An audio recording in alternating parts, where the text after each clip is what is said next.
இந்த திரைப்படம் என்பது ஒரு வெற்றி திரைப்படமாக மாற வேண்டும். இந்த காலகட்டத்திற்கு எது தேவையோ அதை தோழர் முத்தரசன் அவர்கள் முன்னெடுத்திருக்கிறார்.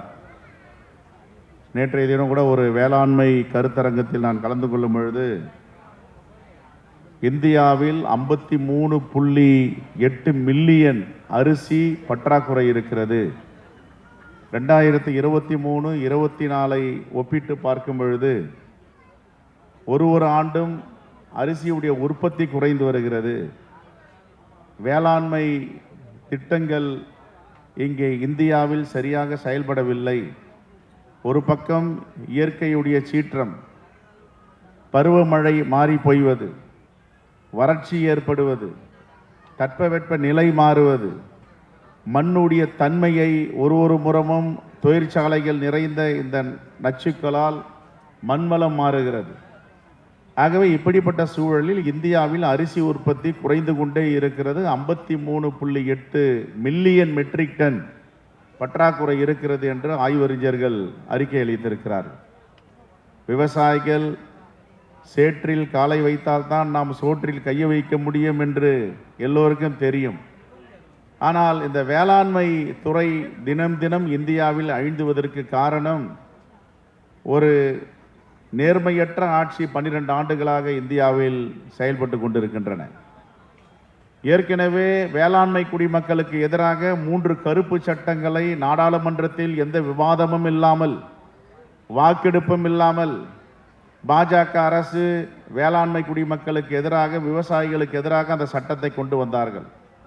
இந்தியாவில் உள்ள அனைத்து வேளாண்மை குடிமக்களும், விவசாய பெருங்குடி மக்களும் ஒன்று திரண்டு புதுடெல்லியை முற்றுகையிட்டு 13 மாதங்கள் போராட்டம். அந்த 13 மாத போராட்டத்தில் பல உயிர்கள் பலி கொடுத்தனர்.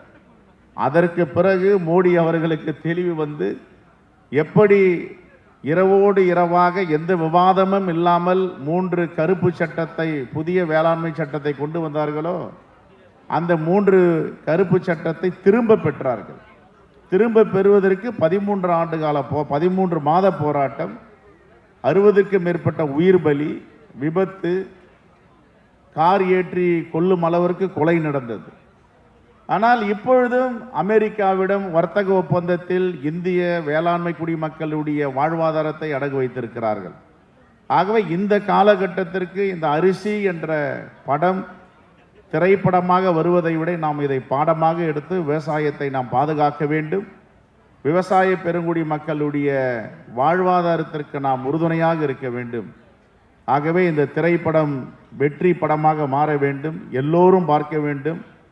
ஆகவே நாங்கள் தமிழ்நாடு காங்கிரஸ் கமிட்டியின் சார்பாக ஒரு நாள் இந்த திரைப்படத்தை வெளியிட இருக்கிறோம் என்று ஏற்கனவே கூறியிருந்தோம். அதற்குரிய செலவையும் தமிழ்நாடு காங்கிரஸ் கமிட்டியுடைய அறக்கட்டளை ஏற்கும். இப்படிப்பட்ட திரைப்படங்களை ஊக்குவிக்க வேண்டும். ஆகவே இந்த திரைப்பட இயக்குனருக்கும் நடிகருக்கும் பொது வாழ்க்கையில் இருந்து கொண்டே திரைப்படத்துறைக்கு வந்திருக்கின்ற தோழர் முத்தரசன் அவர்களுக்கும் என்னுடைய மனமார்ந்த பாராட்டுதலையும் வாழ்த்தியும் தெரிவித்து விடைபெறுகிறேன். நன்றி, வணக்கம், ஜெய் ஹிந்த்.